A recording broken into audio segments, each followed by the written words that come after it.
TV. Okay, isang magandang araw ulit sa atin mga boss dyan. Ito, start ulit tayo ngayon ng ating model ngayon. Salamat sa model natin na to. Simpleng kabukian to pero madadagdagan na naman to ng 20%. Yan ang sabi niya sa akin kasi yung gupit niya raw ay bar spade na bilog yung likod. Karaniwang bar spade kasi yung parang naka-V-shape pero sa kanya sabi niya, boss pagupit ako bar spade na bilog. Yun ang pakadali niya sa akin Titingnan natin kung ano yung bar spade na bilog na yan. At eto na nga, gumawa na tayo ng lining dyan Yan, nag-zero na tayo dyan. Okay.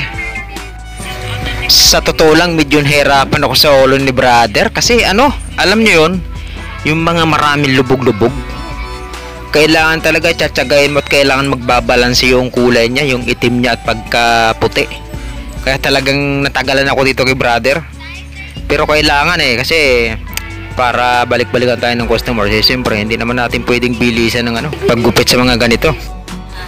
Yun, guard number 1 tayo mga bro.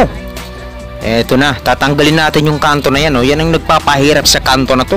Kung bakit ay kanto na to napakahirap, parang lubak ba?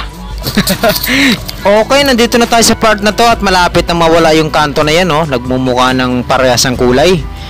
Yan zero tayo dyan, naka half lever tayo.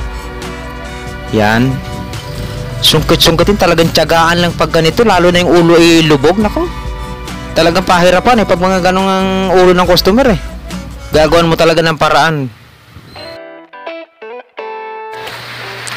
At yan yung sinasabi ko kanina, yung tinuturo ko na yan, yun yung lubog niya. Yan sinusungkit-sungkit natin hanggang sa magpantay yung kulay. Tingnan nyo yung madilim na parte na yun Yan ang talagang nagpapahirap sa mga barbero, sa totoo lang. At yun, ito na yung sinasabi ni brother dito, yung bar spade daw na pabilog yung likod. Bibilugin talaga natin to. Yan ginagamitan natin ng trimmer. Yun, eto na, aahitan na natin ang pasalungat. Mas swabe kasi tingnan pag pasalungat yung ahit. Hubog na hubog talaga, napakaganda. Yan yun pagkatapos nating ahitan, ito magbabawas tayo ng bahagya kasi lang to kailan lang to nagpagupit sa atin si brother at talagang nagustuhan niya rin naman. Nagpagupit siya sa dati kong barbero ay wala daw sa ayos, kaya sa atin siya talaga nawili na. Tinatanggal lang natin yung mga kaunting kanto dyan, tapos kaunting bahagyang bawas sa taas. Malapit na tayo matapos mga boss at eto na, makikita na natin ang 20% na madadagdag sa kapugian ng ating mahal na Ginoo. Okay, silipin na nga natin ang damagdag na kapugian ni brother sa likod dyan, yung sabi niyang bilog Okay na. Dito naman sa side. Yan, mamaya natin napapakita yung mukha ni brother kung talagang swabe. Next naman, pakita na nga natin yung mukha.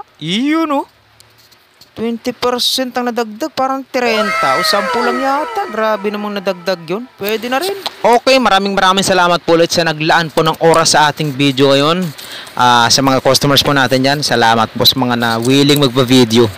God bless po sa ating lahat. Okay, babush!